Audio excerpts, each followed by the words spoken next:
Last night I couldn't help but think of a new title for a blog. I couldn't help thinking while I was walking, I was going to blog about Obama last night because I really don't want to end on the blog that I did yesterday. I don't want to leave on that mindset. When people come to my channel while I take my hiatus, I want them to see the first blog is just trashing Obama and talking about the fact that he's an unconstitutional, undocumented community organizer-in-chief, the fact that he's a fraud, the fact that the only reason this man isn't even in jail is the fact that he's black and he gets a free pass all because of his skin color.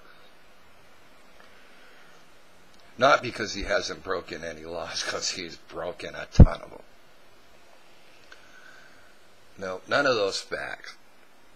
All because he gets a free pass because he's black. And that's what it boils down to.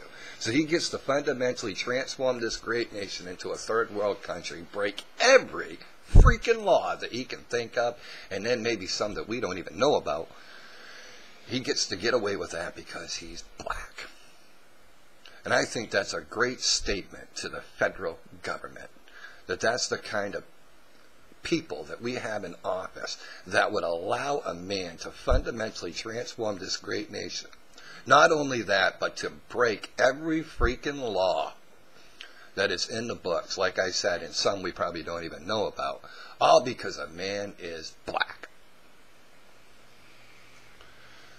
So I'm listening to the Mark Levin show this morning, and he's talking about, don't give up. No, never surrender. We need to hold on to our conservative principles because it is the conservative movement that is in the balance when it comes to this upcoming election.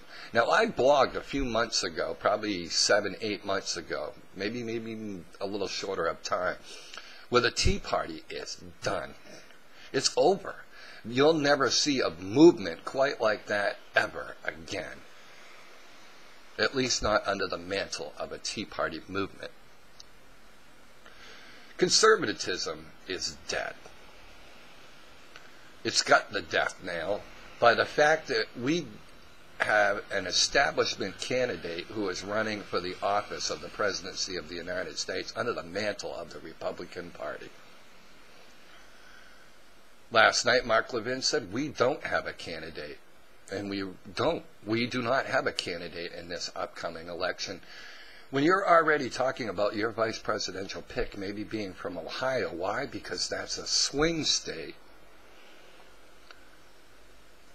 Then obviously you're playing establishment politics. Not thinking of a candidate that may be for the people, but a candidate that may bring you over the finish line in order to gain the presidency of the United States. He also said last night, which I was listening to this morning, how Romney needs to talk about his positions. And I'm thinking to myself, going, what positions does Mitt Romney really have? The position where he sits down in a chair and has somebody shine his shoes? Because as far as having any positions, this man's a flip-flopper. That's what everybody tells us that he is. Now, I prefer to use the accurate term that he's a flat-out freaking liar. You see, flip-flop is just a nice, vanilla phrase to use for a liar. He lies. He lies about his positions. He lies about every aspect of his record, and he does just like Obama, and he freaking blames it on other people, never taking responsibility for the positions that he took when he put pen to paper to put through the same amount of legislation in a state that Obama has put through in a total nation.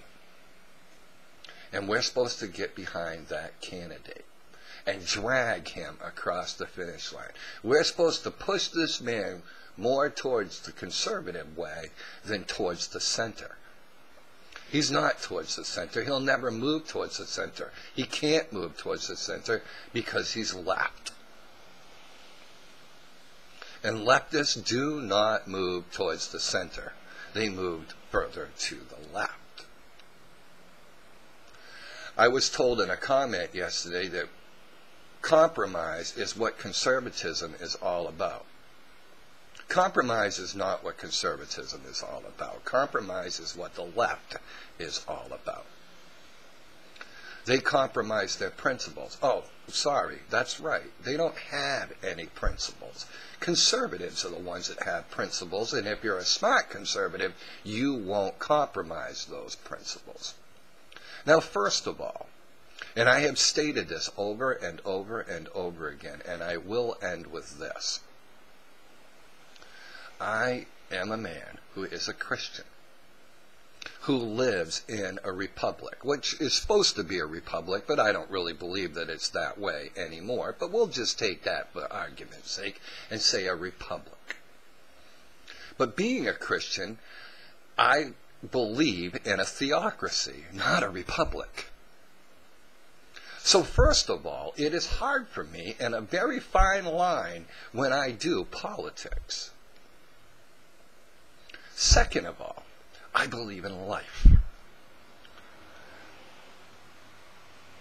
I believe that it is against God's law to murder an unborn child. I do not believe in abortion. I will never support abortion. And I can't support a candidate that does. So when you say, and have insulted me in my last blog because you say that I'm taking a pass and I'm running, and what I'm doing is I'm actually turning the election over to Obama. That's not what I'm doing. What I'm doing is standing on my principles. If there is a candidate out there, you think my total support for Sarah Palin is because she fought against the corruption that was in her state? No. I know that she is a freedom fighter for life. And she proved it by the birth of her own son. That's why I support Sarah Palin. You put a Republican candidate out there who is willing to take off this stain from the American public and from our great nation, and I will vote for them. But the stain of the blood of innocent unborn childs being slaughtered every freaking day for monetary gain is not something I can support. And if you need to find somebody to criticize because they're not willing to participate in this upcoming election, then why don't you criticize yourself for being willing to compromise your principles that you say you have by working for a candidate that will never stop the slaughter of unborn children. I'm Tim Donovan, and I'm on the right. You want to know where I am? Just look to the right, you're going to see me. Just thinking while I'm walking. On the right side of Kenny.